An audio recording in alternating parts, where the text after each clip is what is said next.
اعوذ باللہ من الشیطان الرجیم، بسم اللہ الرحمن الرحیم۔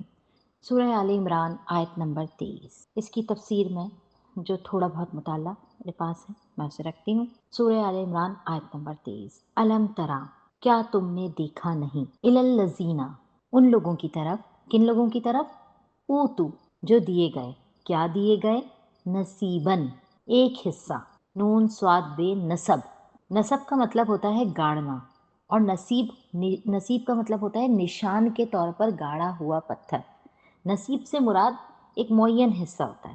تو اس میں کہا گیا ہے کہ کیا تم نے دیکھا نہیں ان لوگوں کی طرف جو دیے گئے ایک معین حصہ، کس کا، آگے، من الکتابی، کتاب میں سے، یہاں الکتاب سے مراد، یہاں پر الکتاب سے مراد تورات ہے، اور اشارہ کس کی طرف ہے، اشارہ ہے ان علماء کی طرف، ان علماء اہل کتاب کی طرف، یہود کے علماء کی طرف جو کتاب کا کچھ نہ کچھ علم رکھتے تھے۔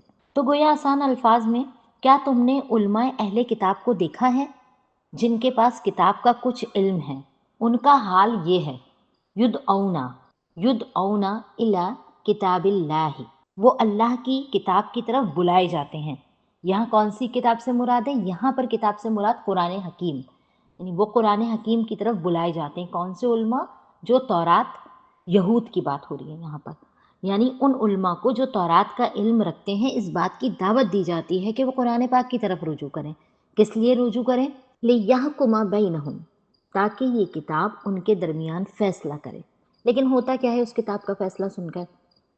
ثُمَّ يَتَوَلَّى فَرِيقٌ مِّنْهُمْ، ایک گروہ ان میں سے منہ موڑ لیتا، یعنی اس کتاب کے فیصلے کو نہیں مانتا۔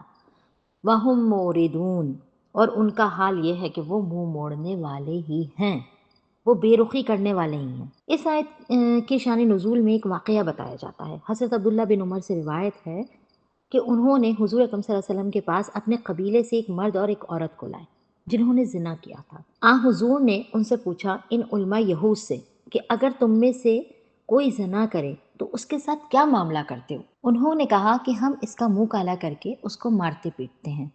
حضور اکرم صلی اللہ علیہ وسلم نے فرمایا، کیا تورات میں رجم کا حکم نہیں؟ رجم کسے کہتے ہیں؟ پتھر مار کر ہلاک کر دینے کو۔ انہوں نے کہا، ہم نے تورات میں اس طرح کی کوئی چیز نہیں دیکھی۔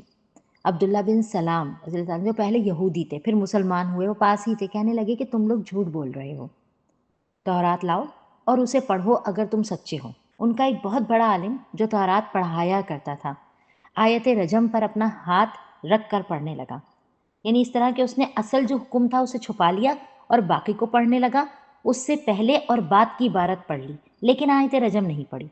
عبداللہ بن سلام نے آیت رجم سے اس کا ہاتھ ہٹا دیا اور اس سے پوچھا، یہ کیا ہے؟ یہودیوں نے دیکھا تو کہا، یہ تو آیت رجم ہے۔